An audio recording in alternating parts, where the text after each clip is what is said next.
Okay, welcome to the happy hour. Facebook has a brand new interface, so I have no idea if you guys can see me or hear me.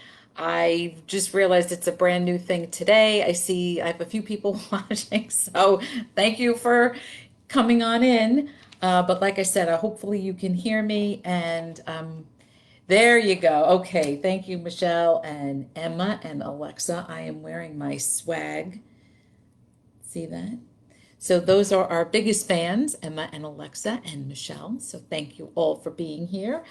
I have my little swag all ready to go. I'm going to adjust this right now. Maybe that's a little bit better. And we have a lot of ground to cover today. So welcome to the happy half hour. I'm going to wait till some more people show up. And yum yum. That is a pomegranate soda. Pomegranates. Who doesn't like pomegranates? It is a steamy, hot day out there.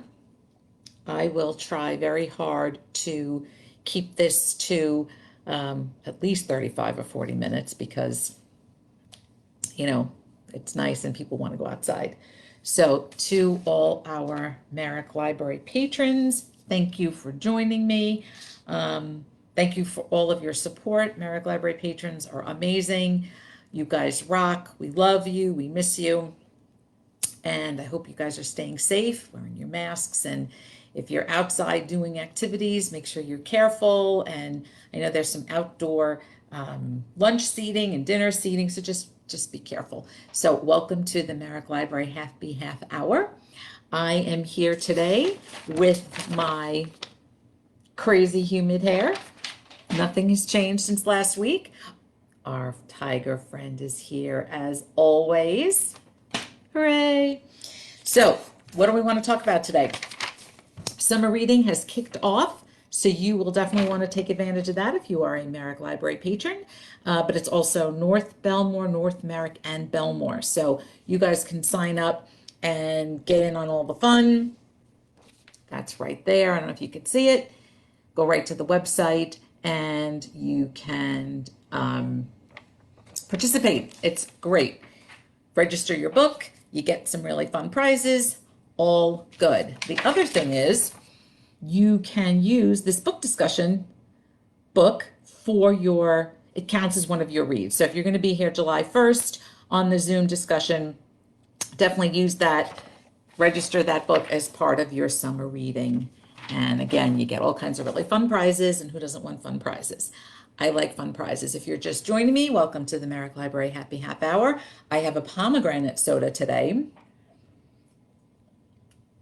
that I am using with my delicious swag. So, wonderful swag. So that's it. Book discussion is July 1st. Go Billy! Book discussion is July 1st, and that book will count for your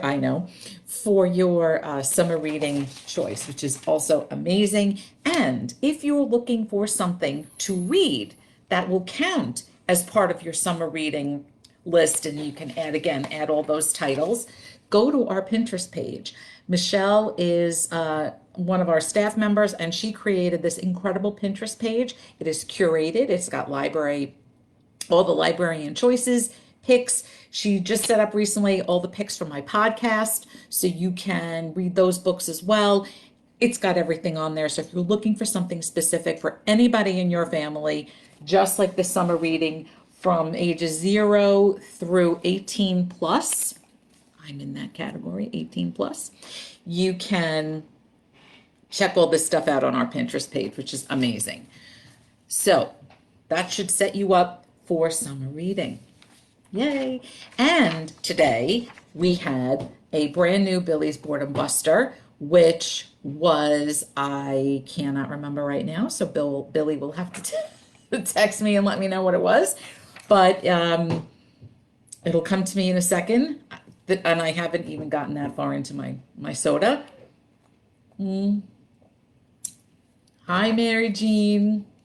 You're Mary Mary Jean, hooray. Very good pomegranate soda. Very good. So Billy's Boredom Busters every week. Fortnite, that's what it is. And you know why I don't remember that? Because I don't play Fortnite. Although I remember talking to my nephews and I was saying, should I do Fortnite? And they said I wouldn't even make it to the landing base of the thing. When you sort of, I guess they throw you out of a plane and you fall down and you land on this thing. And there's other people waiting for you. I don't know what they're waiting for. I guess you have to go on a journey and do things. They said, my nephew said that I wouldn't make it that far. So, yes. So, yes, the llama, Fortnite, the llama. I don't think I'm speaking in code, but perhaps I am. I don't know if that's an SOS of some type, but he made a llama. Please check out what this guy does. He does things like this incredible swag, happy half hour, and he is with Merrick Library. So we are so lucky to have him. We are so lucky to have Michelle because, again, curated content from the librarians on Pinterest. It's amazing. Again, it's staff picks without the binder. Just go to the page.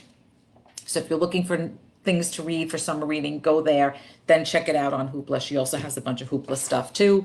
And you can find Billy's Boredom Busters on today's Facebook page. You can find it on the Merrick Library YouTube page as well. So go to YouTube, which is Merrick Library NY, and you'll find all of this stuff. And thanks to Billy also for loading my videos for me. I appreciate it. So there's a lot to cover today, plus a quiz, and it's already 5:07, so I'm going to just keep going. Today is Juneteenth. I know a lot of you know what that is. It's been all over the news. It is an incredible day. And one of the things I wanted to talk about specifically is if you need to come up to speed on Juneteenth, or you're not really sure, you've heard about, but you don't really know what exactly is going on, there is an incredible PBS production called the Juneteenth Jamboree. And they've been hosting that since about 2009. And each episode, maybe it's about 25 to 30 minutes, but what you will learn in that half hour is just amazing. So please, I recommend that you visit the PBS and look for the Juneteenth Jamboree. It talks about the different celebrations across the country and why it's called Juneteenth and what's going on with that, and African Americans of note that have done some incredible things. It's worth checking out. It's certainly shorter than this, and you'll get a lot more out of the Jamboree than you will out of watching the happy half hour. I can tell you that. So please, if you get a chance, watch that PBS production since 2009. And I think there's one scheduled for tonight as well on PBS. I just don't know what time. So anyway, if you get a chance, please check it out. It is amazing. It is history unfolding like you've never seen. And I just am a big fan and I love it. So Juneteenth, PBS, it's called the Juneteenth Jamboree. It's fabulous and will bring you up to speed. So also podcast, a couple of things that I want to mention about the podcast is I interviewed Maurice Carlos Ruffin for episode 34. I made the print too small so I can barely see it.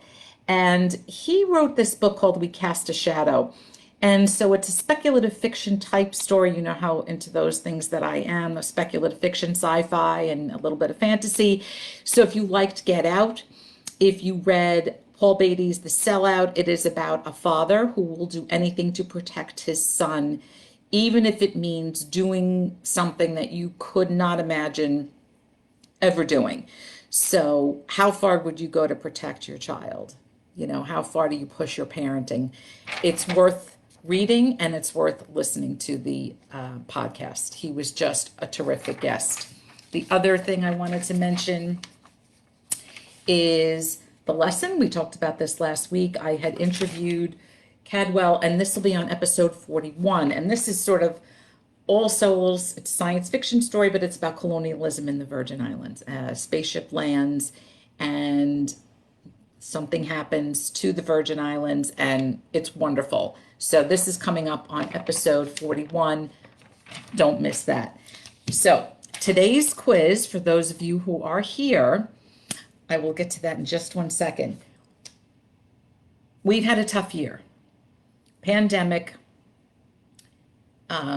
social distress, very tough times, very hard to read, very hard to focus on reading.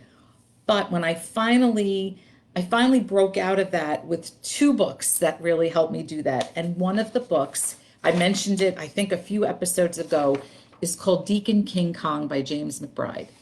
James McBride. I talked about this a few weeks ago, and I guess Oprah heard me because now it is her pick. It's Oprah's book club pick. Takes place 1969 Brooklyn. I know we talked about this last week, maybe the week before, about Red Hook, and it's about a deacon from a Brooklyn Baptist church who gets drunk one night, loses control, and shoots the worst drug dealer in the housing projects. And it's about how this affects the whole community. But it's got organized crime, it's got the police department, but the book is funny.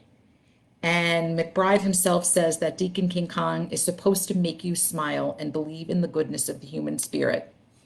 For goodness sake, read this book. He's written it. It's like a dream. It's so good. And this was my first 5-star pick for 2020. It's just amazing. And from what I understand, it may be optioned for a movie. But the other thing is, McBride, he's from Brooklyn, which brings us to our quiz. What's our quiz going to be about today? McBride's hometown, Brooklyn, New York. He also won the National Book Award in 2013 for The Good Lord Bird. Hysterical, funny, historical fiction. But please just definitely check out Deacon King Kong, because I'm telling you, it's just amazing. It's not anything, it's just great. I don't even know how to describe it. I don't want to say too much more than what I've already said. But the other great thing about The Good Lord Bird is that that's the National Book Award winner. They're making it a Showtime movie. Okay, so this is James McBride's book. It's going to be Showtime, a limited series starting August 9th. I will be watching this. It is about a young boy who was born as a slave, and he joins John Brown's, anti-slavery campaign, and he has to pass as a girl to survive. So it's a limited series, like I said. It's starring Ethan Hawke as John Brown, Debbie Diggs as Frederick Douglass. I mean, hello. And Joshua Caleb Johnson as Onion. Onion is the boy who has to pretend to be a girl. It is a slim book. It is not a long book, and you won't be able to put it down. So you've got two amazing choices from James McBride, and I cannot say enough about Deacon King Kong. Which brings me to our first question in our quiz. How are we doing? 5:13. Okay. The first question in our quiz. What is another name for Brooklyn? Okay. This is a Brooklyn quiz. James McBride's hometown. Who's James McBride if you're just joining me? Well, he's the author of these two magnificent books and many others. But these two, he hits it, knocks it right out of the park. Okay, what's another name for Brooklyn? Is it A, Kings County, B, Richmond County, or C, Queens County? So you've got Kings County, Richmond County, or Queens County. You know where to put your choices in the comment section. And I'm getting a little thirsty. My pomegranate soda. Okay, so Brooklyn quiz today. What's another name for Brooklyn? Kings County, Richmond County, or Queens County? And if nobody answers, good, Mary Jean. We'll see how that works. And keep going. Billy says Richmond, Michelle says Kings, Mary Jean says Kings. Anybody else out there? Remember, there's no wrong answers, because if you win, if you don't, it's all good. So we've got 3 answers. I'll give it a few more seconds, see if anybody chimes in. Yeah, this is a brand new interface, so I'm trying to figure out. I want to just try and see if I can do an emoji, and let's see if it works. Oh, Diane Chaffini. Richmond, remember, what is Another name for Brooklyn: Kings County, Richmond County, or Queens County?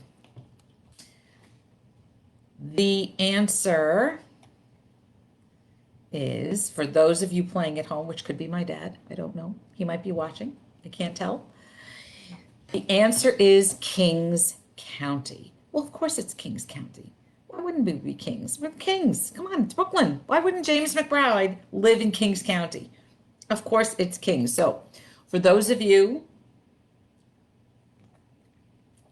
Eileen, hi Eileen, how are you? Kings County is correct. And if you got it, if you didn't put that answer, it's okay. We're all friends here.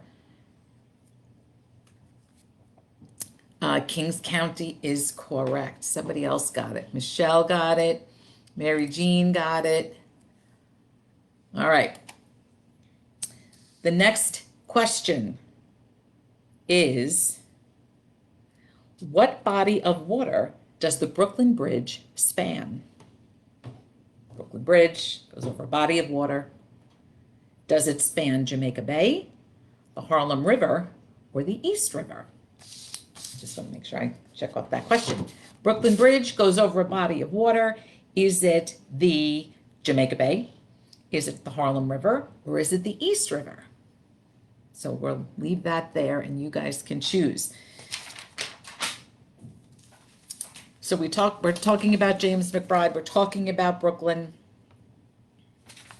He's from Brooklyn. I'm from Brooklyn. I don't know if there's anybody else from Brooklyn. Raise your hand, thumbs up, whatever you need to do.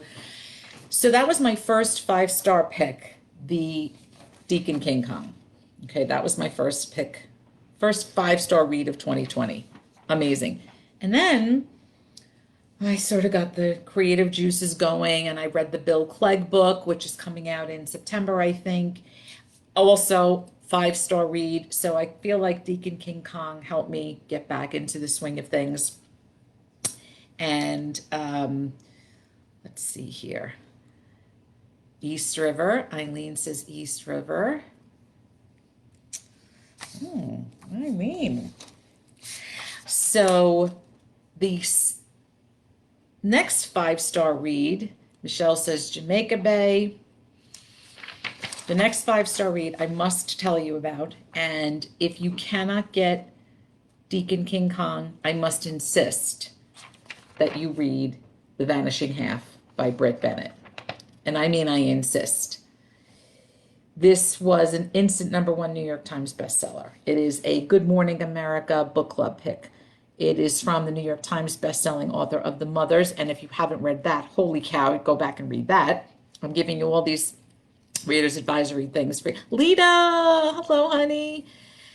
All these readers advisory tips for your summer reading. If you're Merrick, North Merrick, Belmore, North Belmore, you guys can add those titles to your, to your list.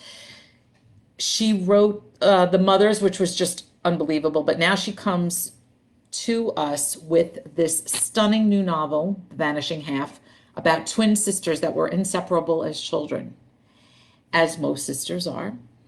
And the twin sisters ultimately choose to live two very different lives in two very different worlds. One chooses to live life as a Black person, and one of the sisters chooses to live her life as a white person.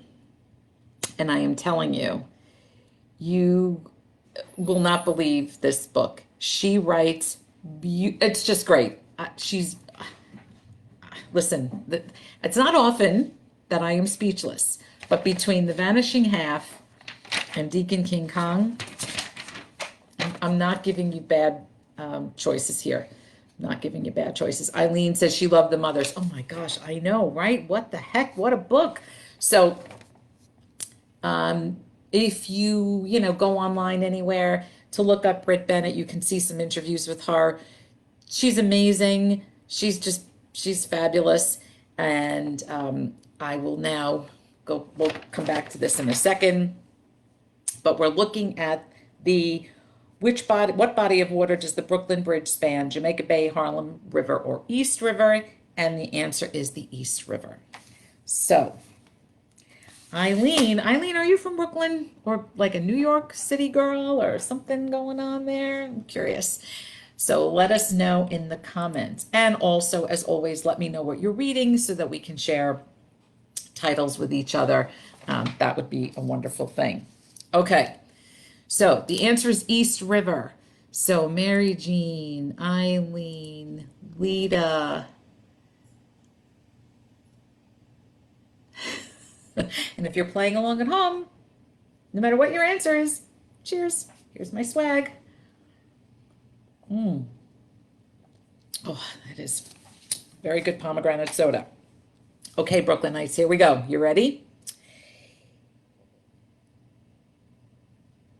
3 famous people attended high school in Brooklyn. Clive Davis, Barbara Streisand, and Beverly Sills all attended which Brooklyn high school? All right, so Clive Davis, Barbara Streisand, and Beverly Sills. Now, some of you have no idea who Beverly Sills is, but that's okay. Everybody knows who Clive Davis is, and everybody knows who Barbara Streisand is. But just think about this. They're all Brooklyn people, and they all went to one high school in Brooklyn. Did they go to... Eileen, I didn't know that. Okay. Look at that, Eileen. I was born in Borough Park and then moved to Bay Ridge. So I've been I've been all over Brooklyn.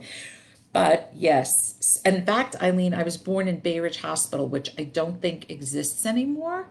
I think it's something else. It might be I'm not sure what it is right now, but it's been repurposed to do something else. I don't know if it's a clinic or if it's a retirement home, something like that. But I like that it's still there. Well, so they all attended which Brooklyn high school? Was it Erasmus High School? Was it Midwood High School? Or was it Bishop Ford High School? I will give you those choices again. Erasmus High School, Midwood High School, or Bishop Ford High School. And you get extra points if you know who went to Bishop Ford High School. You get extra points for that if you're keeping track at home. So, Clive Davis, Barbara Streisand, Beverly Sills, Brooklyn High School, Erasmus, Midwood, or Bishop Ford. And there is no, doesn't matter if you get it right or wrong. We're all learning here. That's what Merrick Library is all about, bringing you knowledge, all kinds of information. So, I insist on The Vanishing Half by Britt Bennett, like really, really insist on it. And Deacon King Kong. And then we'll go to Overdrive and Hoopla in just a second. So the answer to, yes, Diane. Yes, Mary Jean. I can't tell if the comments are coming slower or quicker because, like I said, this is a new interface that Facebook is using, so I'm trying to get used to it at the same time since it's brand new. So if I'm not answering you quickly enough or you can't hear me, I apologize. I'm just trying to get it all right. Yeah. Yes, Mary Jean, you got one answer right. Okay, so what high school? The answer was Erasmus High School. Clive Davis, Barbara Streisand, Beverly Sills all went to Erasmus High School, and the person who went to Bishop Ford High School is me. Yep, Bishop Ford. So, if you got it, cheers. If you didn't, cheers. So Erasmus, Eileen, yes. Mary Jean, yes. And yes. Okay. Here's another, this one everyone's going to get right. This is sort of a Brooklyn slang. What is a stoop? So when you use the word stoop, what does it mean? Is it the outside steps of a home? Is it a steep hill? Or is it someone who has back problems? So what is a stoop? The outside steps of a home? Is it a steep hill? Or is it someone who has back problems. So, Denise, there you are, lady. I was wondering where you were. Um, so, those are the questions. Just bear with me. I'm really trying to figure out how soon your comments are coming in. Okay. Steps, outside steps, front steps in the fridge. Go ahead. Outside steps. We got everybody talking about steps. And you like the back problems? Listen, I do try to come up with things that figure things out that are funny. The answer, of course, is outside steps, right? When you say, I'm going to go sit on my front stoop or meet me on my front stoop, we used to play stoop ball. Everybody knows what stoop ball is. Right, everybody would hose down their front stoop just to keep it clean, and you could all be sitting there with all your friends, and you're all kind of grimy because you're playing stickball or whatever you're doing, hit the penny and all these other things. And somebody would come out with the hose and, chase you all away. And then you couldn't sit on the stoop anymore. But that's just, what we did. Okay, so that's the stoop question.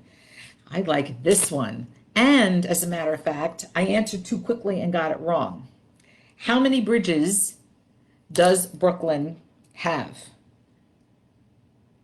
Bridges in Brooklyn. 2, 3, 4, or 5? So yeah, I answered quickly without counting all of them up, but you'll let me know. 2, 3, 4, or 5. So that's how many bridges does Brooklyn have? I wanted to just let you know that on Overdrive today, the New York Times bestseller list is featuring all titles in honor of Juneteenth and everything that's going on. So you can see all of these titles are here. They also have a fiction list, which I wasn't able to print out, and I don't know why. But the great thing about these titles is that they are all on Overdrive. Some of them there are absolutely no wait for, and there's a few of them that are on Hoopla. So this is the nonfiction list if you need to get educated. They're there for you. And that's what I love about Overdrive. They just put them all up. Anyone can go in, and there are either small wait times or no wait times. So I think it's worth checking out. And I love that they're all available for all of us without a wait. So that's amazing. Mary Jean says that Brooklyn has 5 bridges. So the other thing I wanted to let you know is that if you haven't read it in a long time, Mudbound is also on Hoopla. And if you haven't read Everywhere You Don't Belong by Gabriel Bump, oh my gosh, it's just a great novel. I loved it, but check out Mudbound also. I don't know if the movie's on Hoopla. It might be on Canopy, but you probably haven't read Mudbound in a really long time. We did it as a book discussion, and what a discussion we had. It was a long time ago, but boy, was it good. I think Lita may have been there for Mudbound. That was a few years ago. I think she was there for Underground Railroad when we did that one. So maybe even Mary Jean was there for that. So these are on Hoopla right now, no wait, and worth checking it out. So how many bridges does Brooklyn have? And of course, if you can name them. I'm not going to do that, but, well, no, I will. I'll tell you. Okay. Brooklyn has, let's see, I've got a couple. Yes, an incredible ending. Yes, Eileen, you're right. Brooklyn has 4 bridges. The Verrazano, the Manhattan, the Brooklyn, and the Williamsburg. And for some reason, when I counted it up, I completely left out Williamsburg. So even though it is, Brooklyn. So the answer is 4 bridges. Now, kudos to everyone who got that, but like me, I didn't get it right. So, because I left out Williamsburg. But here's another thing. To prove that the Brooklyn Bridge was stable, which animal did P.T. Barnum lead across the bridge? So they wanted to make sure that the Brooklyn Bridge was okay to go across and keep it stable, et cetera, et cetera. So which animal did P.T. Barnum lead across the bridge? Was it a hippo, a rhino, or an elephant? Hippo, rhino, elephant. So we'll see what the answers are. You can put it in the comments. I am lucky to get a lot of galleys sent my way. And the mail came today. And Eileen, look at you. The mail came. I was out sitting on my laptop doing work. And my daughter comes running and she goes, Mom, you got book mail. And do you know what book mail I got? I got How to Astronaut, Everything You Need to Know Before Leaving Earth. Look at that. It's written by a NASA astronaut.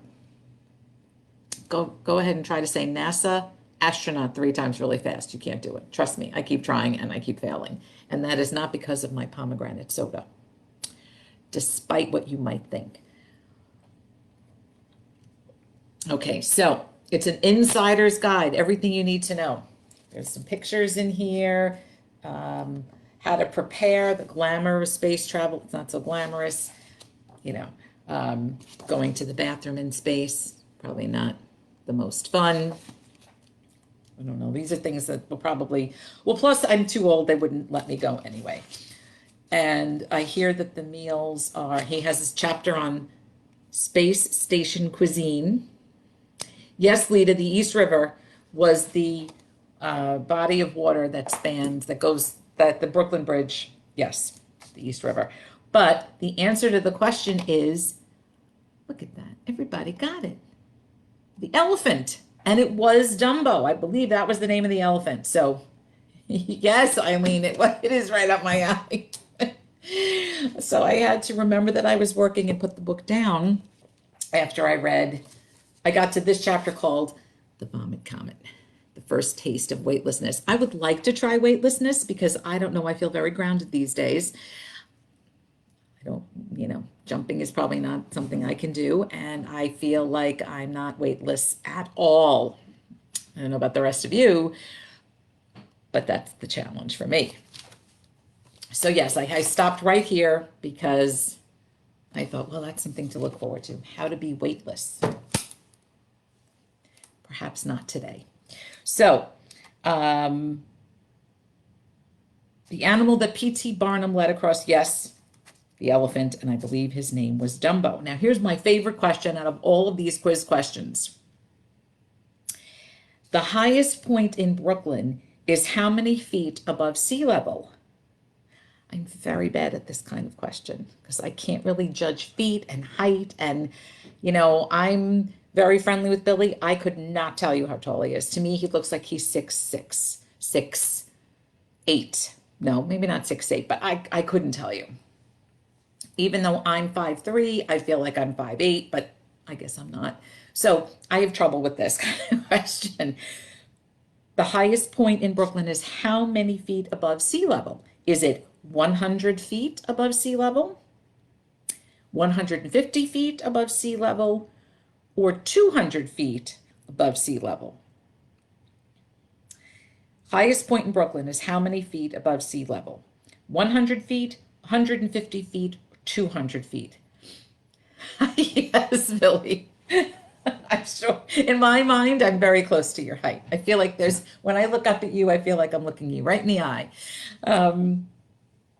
Okay, the highest point in Brooklyn. Now, those of you who know that I went to Bishop Ford is very close to the highest point in Brooklyn, and our school newspaper was called High Point.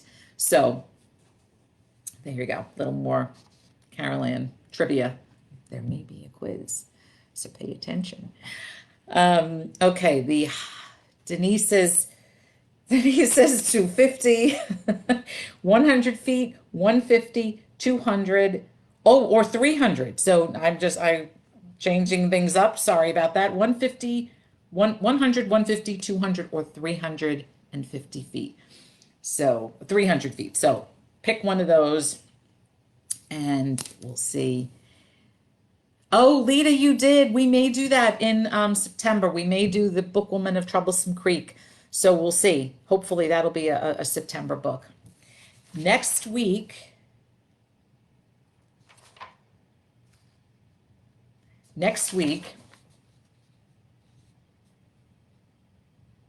now I was considering, well, it's 4th of July weekend. Maybe we'll just pass because everyone's going to be away, but I just couldn't pass it up because I want to do a JAWS quiz.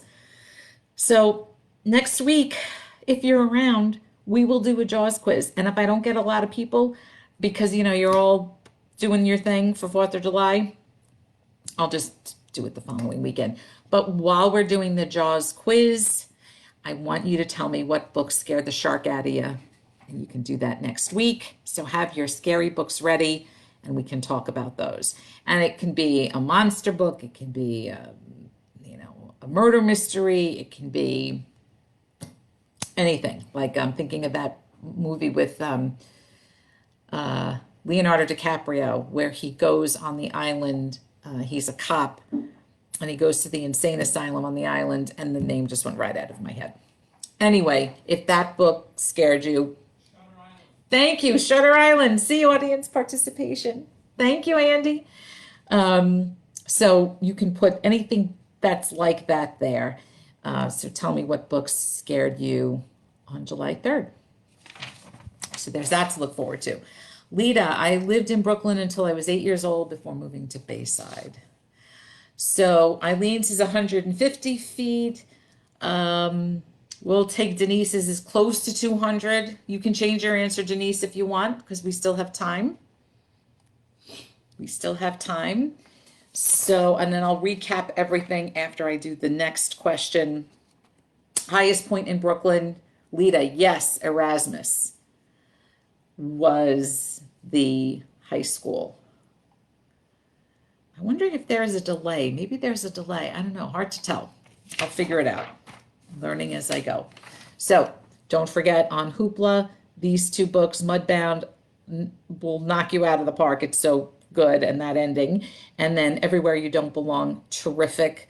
Modern day, young kid growing up in Chicago and all of the things he has to face and thinking he can move and not have to deal with it, but nope. So also just fabulous. Oh, 4th of July weekend is in 2 weeks. Oh, is that right? Oh, yes, you're right. So then you know what? We'll do the JAWS quiz on the 26th. Okay, hold on. Let me do some editing. Next week, Friday. I did that with Father's Day too. I got the weeks wrong. June 26th. I just did a quick editing. So June 26th, we will do our JAWS quiz. So everyone can come and nobody will miss out. Yes, it is the Juneteenth Jamboree. And that is the PBS thing, Lita. It's just incredible on PBS. It's wonderful. And I really, really recommend it. They started it in 2009 and they do it every year. And it's about 30 to 35 minutes. Certainly more informative than anything you're going to get on the Happy Half Hour. I can tell you that right now. So, okay, so next week, June 26th, thank you, Billy. We will be doing our JAWS quiz. And then you can tell me what books are scary. So get your list ready. Okay, the highest point in Brooklyn is how many feet above sea level? The answer is 200 feet. And I will tell you that Battle Hill is the highest natural point in Brooklyn at 216 feet above sea level. and it is located in the Greenwood Cemetery, like right around 23rd or 24th Street, and Bishop Ford is on 19th Street. So it kind of goes up there, and Battle Hill is where it's located. And actually, I don't have the rest of my slide here, but if you look up, Battle Hill was fought in, no, that's different. That's my next question, the next battle. We'll talk about that. So anyway, it's located in Greenwood Cemetery, and forgot my choices. I think pomegranate soda is getting to me. That's okay. Okay, so that's the highest point located in Greenwood Cemetery, and I believe it's 23rd Street, and there is an entrance to the cemetery on 23rd Street. And then you go up this like giant hill. Okay, the next question is, the first and largest battle of the Revolutionary War was fought in Brooklyn, true or false? So, you know, right after the Declaration of Independence was signed, there was a first battle. Was it fought in Brooklyn? True or false? Yes or no? So we'll talk about that because that's very interesting. I do wish the 4th was next week, although, Eileen, I got a lot to do at work. I'm not quite ready yet. Yeah, wow. Okay. So also that's good to know because that week is book discussion. So read The Only Woman in the Room. Join me for the Zoom discussion. If you don't have the invitation, you can find it on the Facebook page for Merrick Library. Okay, so the first and largest battle of the Revolutionary War. I'm just going to give you the answer because, yes, it's true, Eileen. Because after the Declaration of Independence was signed, the first battle of the war was fought in Brooklyn Heights. And there's a location there called the Old Stone House, which I cannot remember what book I read. I think it was Manhattan Beach by Jennifer Egan. She talks about the Old Stone House, and she talks about this war that was fought there. So it's been recreated, but it's roughly in the same place. And it's on 3rd Street. But if you search John Turturro and the Old Stone House in Google, you will get a nice quick group of videos that talk about Brooklyn and what was going on right after they signed the Declaration of Independence. It is very interesting, and John Turturro narrates it. And probably, if you already have a Brooklyn accent, you'll be talking even more like with a Brooklyn accent after you watch it. He's just great, and it's just very informative, and it's a lot of history that he talks about. So I'm giving you 2 history things to watch. The Juneteenth Jamboree on PBS, and check out the John Turturro videos that talk about the Old Stone House and the battle that was fought in Brooklyn Heights. And I think they called it the Battle of Brooklyn. So, very interesting. Very interesting stuff. What time? What do we got? Okay. The first museum dedicated to children, the first children's museum, is it in Brooklyn? Was it in Brooklyn? True or false? First museum dedicated to children is in Brooklyn. I know, Eileen, John Turturro, isn't he great? Well, and there's one movie particularly that he steals the show. The movie is perfect from soup to nuts, beginning to end, but then John Turturro makes this kind of cameo appearance. Maybe he's on for, I don't know, 10 minutes, 15 minutes, and he is just amazing in it. And if you know what I'm talking about, you could put it in the comments.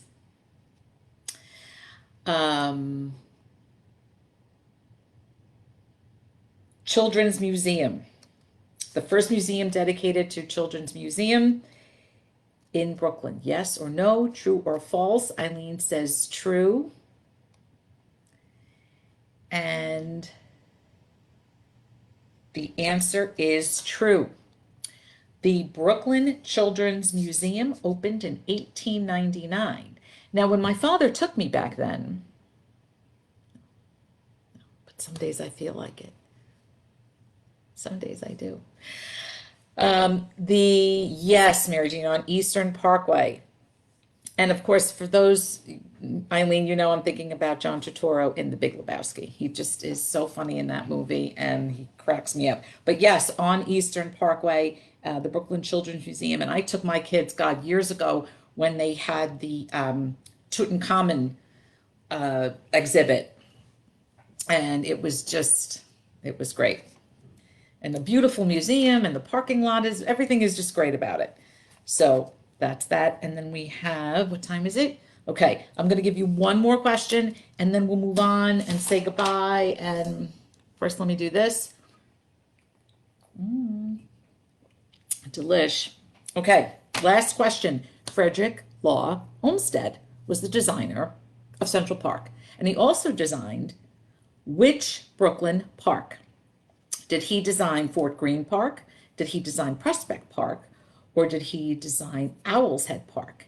And what's great about Owl's Head Park is I've been there. I've been to all of these parks, but Owl's Head was very near where I lived in Bay Ridge. So Fort Greene, Prospect, or Owl's Head, he designed not just Central Park, but what other Brooklyn park? So that will be our last question of the day. Mary Jean, what are you reading? And Eileen, what are you reading? Who else was in here? Diane Shafini, tell me what you're reading. Denise, if you got anything, throw it in the comments.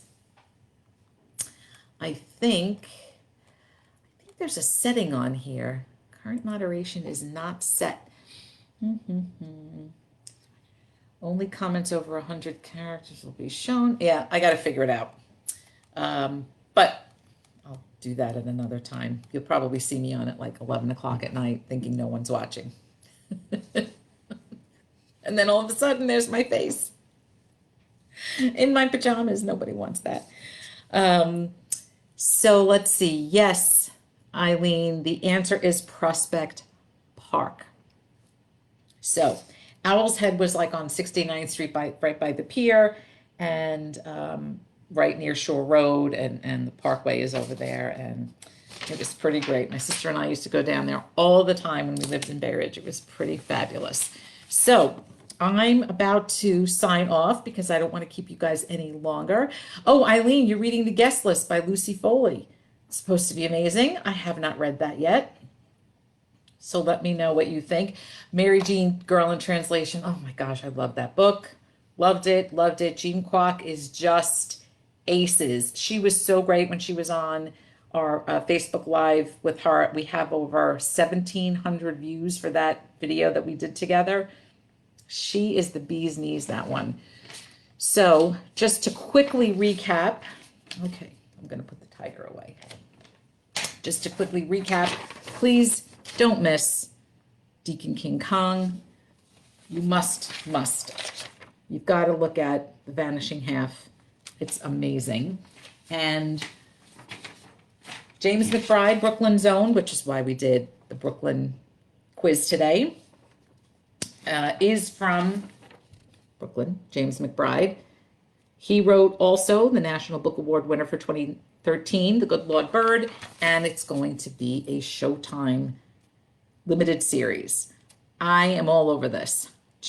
August 9th, I am on my sofa with a pomegranate taking notes. Of course, I take notes for these things. I don't know why. Listen to, coming up, episode 41, where I talk to Cadwell Turnbull. What a guy. And catch up with episode 34, where I talk to Maurice Carlos Ruffin for We Cast a Shadow. What a book. I read it as a galley, and I immediately contacted his publicist and said, please, can he come on my show? Next week, the 26th, thank you, Billy, Jaws quiz, and remember to bring your scary reads. And I will be reading some of this too. I don't know what I'm going to read next. I have a lot of galleys, so I have to kind of page through it and see what I'm interested, what I feel like doing next. And with that, if you've got anything else, I'm going to pop off now. And I'm running a little low on my pomegranate. Stay cool, stay safe. I want to send thanks to all of you guys for watching, that you took the time to spend it here. You could be watching other things on television, although really what's on right now? You could be watching other things on television or being very hot and sweaty outside in the heat. We'll see how big my hair gets before maybe I will be Billy's height if the humidity stays. Wouldn't that be fun? Oh, Eileen, I know. Thank you. I hope you had a good time, Eileen. I'm so glad you were here. I'm really glad to see you, always. So thanks to all the Merrick patrons. Thanks to all the North Merrick and North Belmore and all the folks that come out to the book discussions. Thank you to Library Director Dan Chesmere and Diane Bondi, the Assistant Director, and all of the Merrick Library Board of Directors. You guys are always so supportive. We're also appreciative. I will see you next week for Jaws Week. So, yes, I hope so, Eileen. I hope so. I hope so. Yes, I hope so. I don't know how that's going to happen. We should do a Zoom is what we should probably do. You have my email. Don't forget next week, Denise, love you. And Billy, awesome. Michelle and Alexa and Emma, if you're in the pool, save me a spot. I'd love to come by.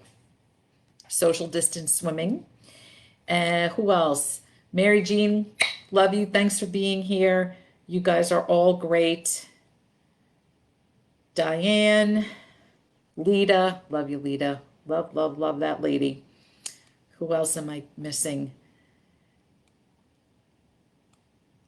Michelle and those lovely girls. And all right, that's it. 5:52. I will see you soon. Now I have to figure out how to end this because it's a brand new interface. So you may want to just see, hopefully I won't drop any swear words when I can't figure it out. I will try to behave.